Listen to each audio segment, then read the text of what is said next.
a few minutes before 2 a.m. On November 13th, 1942, the waters between Guadalcanal and Savo Island were completely dark. But beneath that darkness, two enemy fleets were moving toward each other.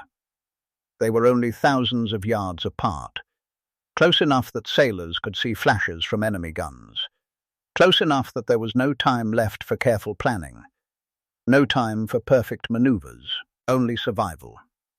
That night, the United States Navy was about to face one of the most dangerous surface forces in the world. The Japanese Navy had come with a simple mission: destroy Henderson Field. That airfield was nothing more than a rough strip of dirt on a remote island. But it was the reason Guadalcanal was still in American hands. As long as American aircraft could launch from Henderson Field, Japanese ships approaching the island during daylight were vulnerable to devastating air attacks. The entire campaign depended on that single runway. And Japan knew it. For 3 months, both sides had fought over Guadalcanal in a brutal struggle of exhaustion, disease, and endless attacks. The Americans held the airfield. The Japanese controlled the night. Every evening, Japanese warships moved down the narrow waters between the Solomon Islands, a route American sailors called the Tokyo Express. They arrived under darkness, shelled American positions, delivered troops and supplies, and escaped before sunrise brought American aircraft back into the sky. Japan had mastered nighttime naval warfare. Years before the war, Japanese crews had trained relentlessly for exactly this kind of battle. They had superior night tactics, experienced commanders, and one terrifying weapon, the Type 93 long-lance torpedo. It was faster, traveled farther, carried a heavier warhead, and left almost no visible trail. A Japanese destroyer could launch these torpedoes from miles away in complete darkness. The first warning often came only when the explosion tore through the enemy ship. American sailors had learned to fear the night waters around Guadalcanal. But by November 1942, Japan decided that small attacks were no longer enough. The island had to be taken back. One final massive operation was planned. The strategy was simple. First, 2 Japanese battleships would destroy Henderson Field with their enormous guns. Then, once the American aircraft were eliminated, a convoy of 11 transport ships would arrive carrying around 7,000 Japanese soldiers. Those troops were meant to land, overwhelm the exhausted American defenders, and finally retake Guadalcanal. The battleships were the hammer. The transports were the army that would finish the job. Everything depended on one thing: Henderson Field had to disappear. The Japanese force chosen for the mission included 2 powerful battleships, Hiei and Kirishima. Each carried 8 massive 14-inch guns. They were built to destroy enemy warships. But for this mission, they carried special high-explosive shells designed to burn an airfield, destroy aircraft, and create chaos on the ground. The Japanese believed they had found the perfect solution: a single night of bombardment, a destroyed airfield, a successful landing, and Guadalcanal would fall. But there was one obstacle. A small American force stood between those battleships and their target. Only 5 cruisers and 8 destroyers, ships that were never designed to fight battleships. The Americans had no battleships available that night. No overwhelming firepower. No easy victory. Only a desperate mission. They had to stop the Japanese fleet long enough for Henderson Field to survive until morning. The man given this impossible task was Rear Admiral Daniel Callahan. With 13 ships under his command, he sailed into Iron Bottom Sound. The name itself carried a warning. The waters around Guadalcanal had already become a graveyard of ships. American and Japanese vessels had sunk there for months. The ocean floor was filled with the remains of a brutal campaign. Now more ships were about to join them. Callahan knew the odds. A cruiser could not penetrate a battleship's armored belt. A battleship's guns could destroy a cruiser with a single devastating hit. This was not a battle where clever tactics could guarantee victory. It was a sacrifice. The American sailors were being asked to stand directly in front of a force far stronger than their own, and they knew exactly what that meant. They sailed forward anyway. Their ships moved through the darkness in a long formation. Some carried radar technology that could detect enemy ships before human eyes could see them. But the advantage was not fully used. The radar-equipped ships were not positioned where they could provide the greatest benefit. The Americans entered the darkness without a complete picture of what waited ahead. Then, suddenly, the enemy appeared. The distance collapsed. The battle began before either side was ready. There was no organized opening, no clean exchange of fire. The two fleets crashed into each other in the darkness, and within seconds, the ocean became a storm of fire. Searchlights cut through the night. Shells ripped through steel. Torpedoes crossed the water. Ships burned and became targets for everything around them. It was chaos. One survivor later described it as a barroom fight with the lights turned off. American destroyers, knowing they were hopelessly outmatched, charged directly toward Japanese battleships. They moved closer, closer than any ship should ever dare. Their mission was not to survive. Their mission was to create enough confusion to stop the Japanese bombardment. And they succeeded. The Japanese battleships could not calmly destroy Henderson Field. The battle had become too violent, too chaotic, too close. At the center of the fighting was the American flagship, San Francisco. And there, the cost of the battle became clear. Japanese shells slammed into the cruiser. The bridge was destroyed. Rear Admiral Daniel Callahan and much of his command staff were killed instantly. But Callahan was not the only American admiral lost that night. Aboard the cruiser Atlanta, Rear Admiral Norman Scott was also killed during the fighting. In a single night battle, the United States Navy lost 2 admirals. The loss was devastating, but their sacrifice achieved the impossible. The Japanese battleships failed to destroy Henderson Field. The airfield survived. And that changed everything. When morning arrived, American aircraft returned to the sky. The damaged Japanese battleship Hiei was still nearby. Unable to escape, unable to hide. The ship that came to destroy Henderson Field was now being hunted by the very aircraft that operated from it. Through repeated air attacks, Hiei was eventually abandoned and sunk. Japan had sent a battleship to eliminate America's air power. Instead, that airfield helped destroy the battleship. But the battle was not over. Japan still had another battleship. Another attack was coming, and this time, America would send its own battleships into the darkness. The next night would decide whether Japan still controlled the night seas of Guadalcanal. The first night of battle had ended. But Guadalcanal was not saved yet. Japan had lost the battleship Hiei, but another powerful warship remained.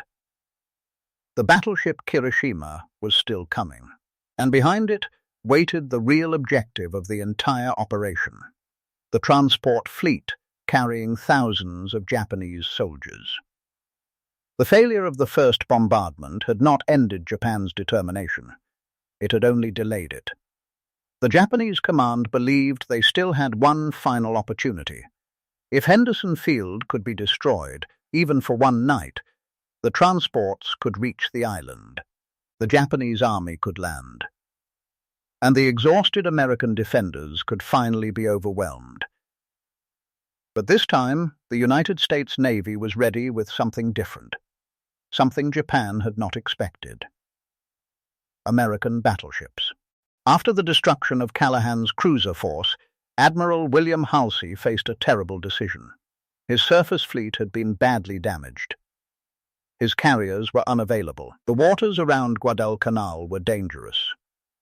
The Japanese were still considered the masters of nighttime naval combat. Sending battleships into those narrow waters was a massive risk. But Halsey understood something important. If Japan's battleships reached Henderson Field, the entire campaign could collapse. So he made the decision. 2 American battleships would enter the darkness, US Washington and US South Dakota. They would be commanded by Rear Admiral Willis Lee, an officer who understood the future of naval warfare. Radar, the Japanese had dominated the night because they had better training and better tactics. But America had something new, technology that could see through the darkness. On the night of November 14th, 15, the American force moved into Iron Bottom Sound. The stage was set: 2 battleships, a handful of destroyers, and an enemy force centered around Kirishima. The Japanese believed they still owned the night. They were about to discover that the advantage had disappeared.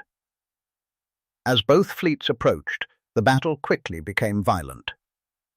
American destroyers moved forward first. They were hit hard. Several were damaged or destroyed almost immediately. The South Dakota also suffered a serious problem. An electrical failure damaged many of her systems. Her radar became unreliable. Her ability to fight was reduced at the worst possible moment. Then disaster struck. Japanese searchlights found her. Suddenly, South Dakota was illuminated against the darkness. The Japanese fleet turned its guns toward her. Shells exploded around the American battleship. Again and again, Japanese fire slammed into her. Her superstructure was damaged. Men were killed. The ship appeared to be in serious danger. But while the Japanese focused everything on South Dakota, another American battleship remained hidden. US Washington. Commander Willis Lee had held his fire. He waited. He allowed the darkness to protect him. And while the Japanese watched the burning South Dakota, Washington's radar quietly tracked Kirishima. Then came the order. Fire in the darkness. Washington's massive 16-inch guns opened. The result was devastating. Within minutes, the Japanese battleship was being torn apart. Heavy shells crashed into Kirishima again and again. Her steering system was destroyed. Her weapons were damaged. Fires spread across the ship. The Japanese battleship that had entered the battle, believing it controlled the night, was now being destroyed by an enemy it could barely see. The difference was technology. Radar had changed everything. For years, Japan had trained to dominate nighttime combat. But now, America had learned the same lesson. The darkness that once protected Japan had become its enemy. Kirishima was abandoned. Another Japanese battleship had fallen into Iron Bottom Sound. The second bombardment of Henderson Field had failed. And now the fate of the Japanese transport fleet was sealed. Because the transports had been waiting for one thing: a destroyed airfield. But Henderson Field was still alive. Its aircraft were still flying. And without Japanese battleships protecting them, the transport ships were exposed. 11 Japanese transports carrying around 7,000 soldiers continued toward Guadalcanal. It was a desperate decision. The commanders knew the danger. They knew American aircraft controlled the daylight skies. But turning back meant abandoning the entire operation. So they continued forward. Into a trap. When morning arrived, aircraft from Henderson Field attacked. The transports had almost no chance. They were slow. They were heavily loaded, and they had limited protection. One by one, the ships were bombed and destroyed. The ocean became a battlefield. Burning ships, exploding ammunition, thousands of soldiers trapped inside vessels that were falling apart around them. Many of those Japanese troops had traveled hundreds of miles expecting to fight on Guadalcanal. Instead, they died before reaching the battlefield. The army that was supposed to recapture the island was destroyed before it could even begin the attack. Some transports managed to reach the shore, but they arrived without the equipment needed for war. Their weapons were gone. Their supplies were destroyed. Their food was underwater. The soldiers who survived reached Guadalcanal exhausted, wounded, and almost helpless. Japan had gambled everything. 2 battleships, 11 transports, thousands of soldiers, and the entire future of Guadalcanal. They lost almost all of it. But the tragedy of Guadalcanal was not only about ships, it was about the men who never returned. Among the greatest losses was the sinking of US Juno. After surviving the first night battle, Juno was damaged but still sailing with other American ships. The crew believed the worst was behind them. They were wrong. A Japanese submarine, I-26, found the American ships. A torpedo was launched. It struck Juno. The explosion was catastrophic. The cruiser disappeared beneath the waves in less than a minute. Hundreds of sailors went into the Pacific Ocean. Some survived the sinking. But rescue did not come. For days, wounded sailors drifted in the open sea. They fought thirst, exposure, exhaustion, and the hopelessness of waiting for ships that never arrived. Out of nearly 700 men aboard Juno, only a small number survived. Among those lost were 5 brothers: George, Francis, Joseph, Madison, and Albert Sullivan. The 5 brothers from Iowa had joined the Navy together after Pearl Harbor. They wanted to serve together. They wanted to fight together, and they went to war together aboard US Juno. In one terrible moment, a single ship took all 5 brothers away. Their loss shocked America. It showed the country the human cost behind every battle report. The names of ships and numbers of casualties suddenly became real families, real parents, real sons. The tragedy of the Sullivan brothers helped change military policy. The United States later developed rules designed to prevent multiple family members from being placed in the same dangerous situation. Their sacrifice changed how America protected future generations of soldiers and sailors. The 3 nights around Guadalcanal had finally ended. Japan's greatest attempt to retake the island had failed. The battleships were gone. The transport fleet was destroyed. The army meant to save Guadalcanal had been defeated before it could fight. The turning point had arrived. Japan had sent its strongest weapons to open the door. But the door never opened, and the army waiting behind it was lost at sea. Guadalcanal became more than a battle. It became a symbol of sacrifice, a symbol of adaptation, and a symbol that the Pacific War had begun to change. Japan had entered the war as the strongest naval power in the Pacific. But after these 3 nights, something had changed forever. America had survived the darkness, and now it had learned how to fight back. The battle for Guadalcanal was over. But the consequences of those 3 nights would continue long after the last shots were fired. Japan had launched its greatest effort to retake the island.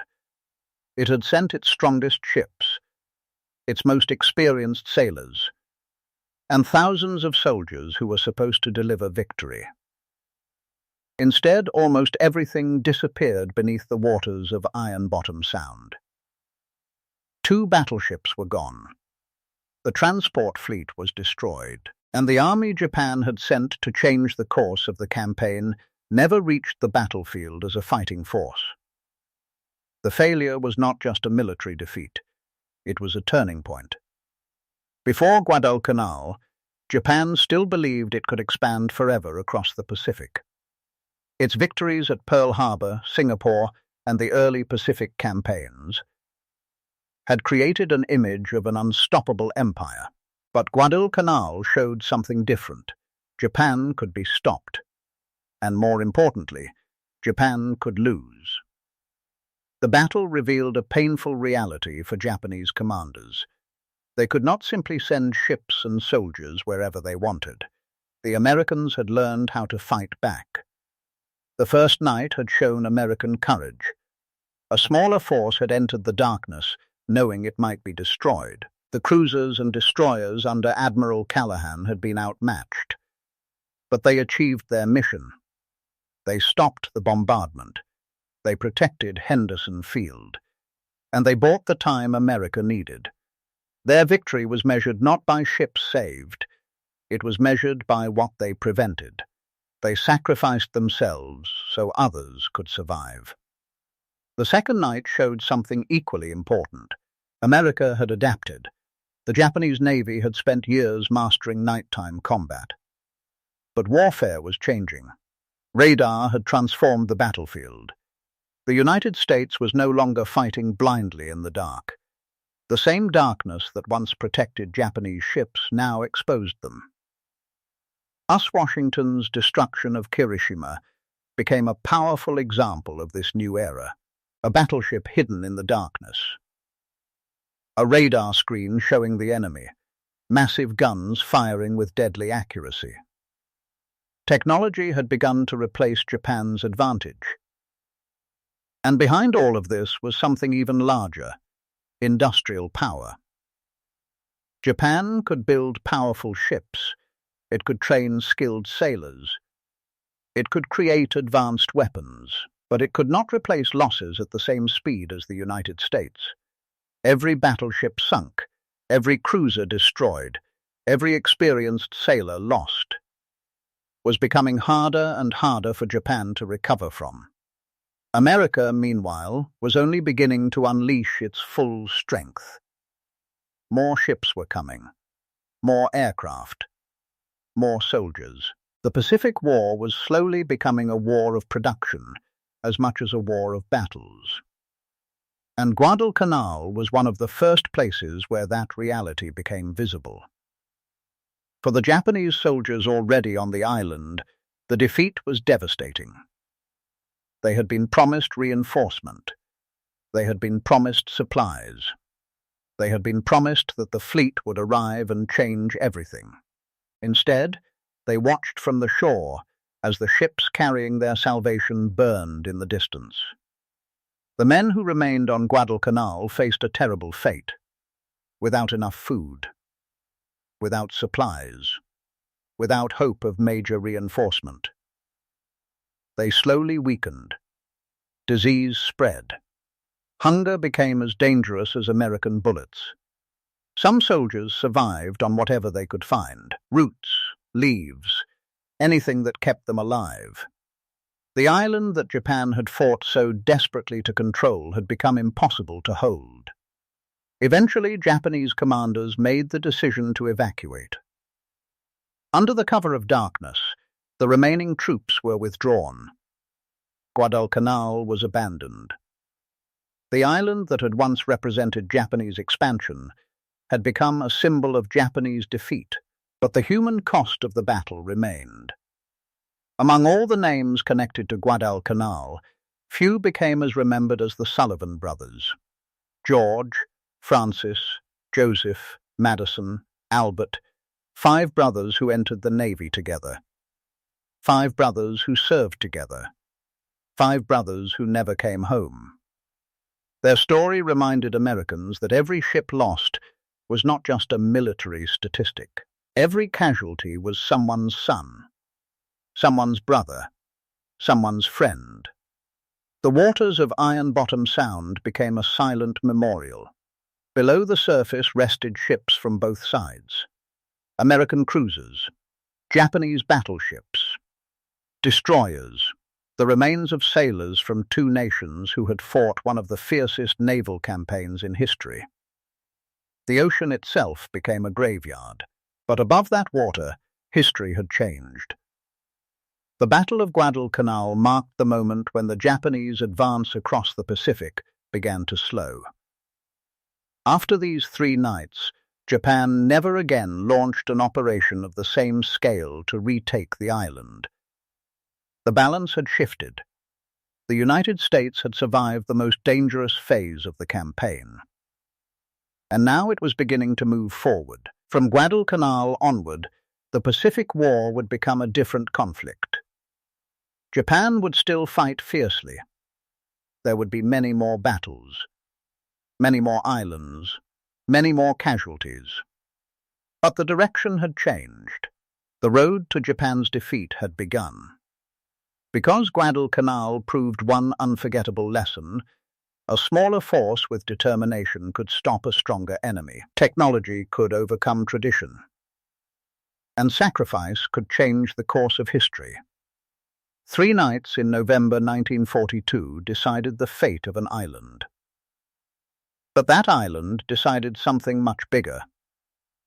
It showed the world that Japan could be defeated, and it marked the beginning of America's long march across the Pacific. The ships that sank in Iron Bottom Sound were never forgotten.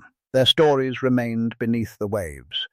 Stories of courage, stories of loss, stories of sailors who entered the darkness, knowing they might never return. And that is why the Battle of Guadalcanal remains one of the most important naval battles of the Second World War. Not because it was easy, not because it was clean, but because victory came at a terrible price. A price paid by thousands of men who fought in the darkness so that history could move in another direction.